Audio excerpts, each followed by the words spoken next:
छत्तीसगढ़ महतारी के ये ऐसे धोखेबाज बेटे हैं जिन्होंने ज़मीनों को बेचने का काम किया।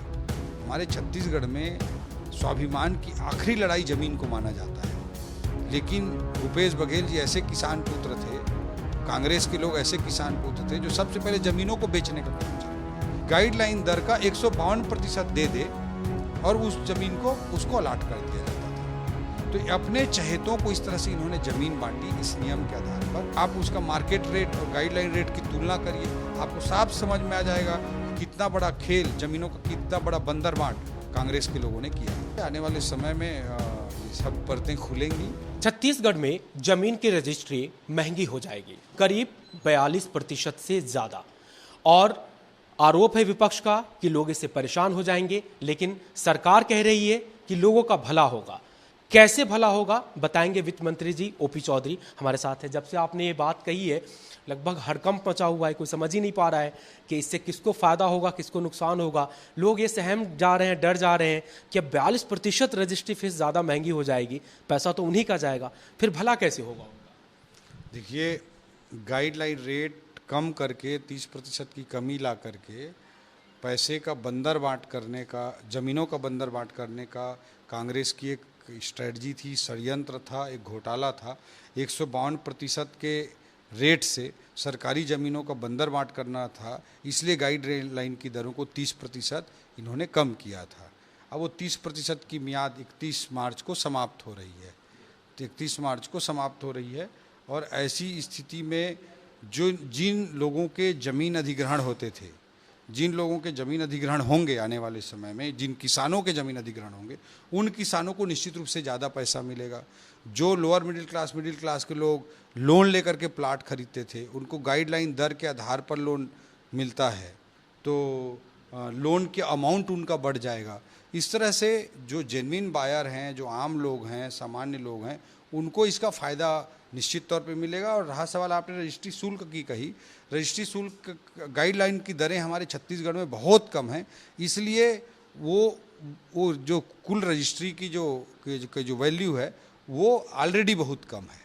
दो लॉजिक कही सर आपने, वो वाकई जेन्युइन लगती है। एक तो ये कि अधिग्रहण होगा, अगर ज़मीन का रेट रहेगा तो किसान को मुआवजा भी ज़्यादा मिलेगा, और अगर ज़मीन के रेट ज़्यादा रहेंगे तो लोगों का लोन अमाउंट भी ज़्यादा रहेगा। जो अभी पक्के कच्चे का खेल चलता था वो बंद हो जाएगा। लेकिन जब रेट बढ़ेंगे तो रजिस्ट्री फीस भी ज़्यादा पटानी पड़ेगी एक आम बायर को, तो इस लेवल पे तो चोट पड़ेगी। मैं यही बोलना चाह रहा हूँ कि पिछले 7-8 सालों में ज़मीनों का रेट नहीं बढ़ा, और 8 साल पहले जो ज़मीन के रेट थे उससे लगभग आज 30% कम रेट है।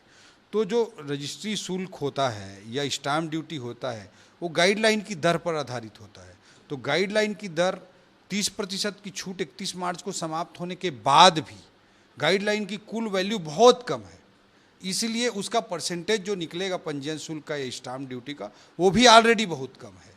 दूसरे राज्यों की तुलना में आप टोटल वैल्यू निकालेंगे तो बहुत कम है। परसेंटेज में वो भले ही किसी को ज़्यादा दिख सकता है, लेकिन गाइडलाइन की दरें इतनी कम रखी कांग्रेस ने ज़मीनों का बंदर बांट करने के लिए, इसलिए कुल पंजीयन शुल्क, जो कुल स्टाम्प ड्यूटी लगती थी, वो ऑलरेडी आज भी 30% की सीमा समाप्त होने के बाद भी छत्तीसगढ़ में बहुत कम है। ये जो सर जिक्र करते हैं कि 152% का वो कुछ किया और बंदर बांट हुई, वो थोड़ा सर समझाइए सर, क्या खेल हुआ है, कैसे वो लोगों को भी समझ में आना चाहिए कि ये फैसला आप जो ले रहे हैं वो बेसिकली प्रदेश और उनके हित में है। तो ये कांग्रेस बड़ी बड़ी बातें करती रही, छत्तीसगढ़ महतारी की बात करती थी, लेकिन छत्तीसगढ़ महतारी के ये ऐसे धोखेबाज बेटे हैं जिन्होंने ज़मीनों को बेचने का काम किया।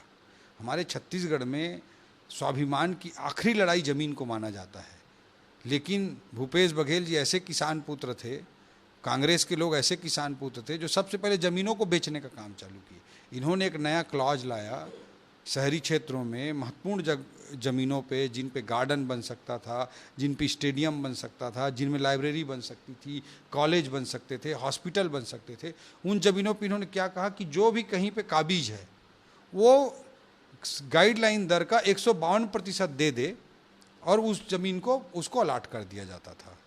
तो अपने चहेतों को इस तरह से इन्होंने ज़मीन बांटी इस नियम के आधार पर, और गाइडलाइन दर को 30% कम कर दिया ताकि उनको कम और कम पैसा देना पड़े। तो इस तरह से ये नया क्लॉज ला करके आप रायपुर में पता करिए, पूरा केस निकालिए, सूचना अधिकार में लगाइए कितने लोगों ने 152% में ज़मीन का अलॉटमेंट कराया है, और आप उसका मार्केट रेट और गाइडलाइन रेट की तुलना करिए। आपको साफ समझ में आ जाएगा कि कितना बड़ा खेल, ज़मीनों का कितना बड़ा बंदरबांट कांग्रेस के लोगों ने किया है। मंत्री जी हैं आप, और तो एक्सपोज एक बार अगर सूची भी आप भी जारी करा देंगे सर, तो पता भी चल जाएगा कि कितना दूध का दूध और पानी का पानी जो बोलते हैं, कि कितना लोगों ने इसका फ़ायदा उठाया और उठाने वाले में कौन लोग हैं। तो ऐसी कुछ हो जाएगी सर?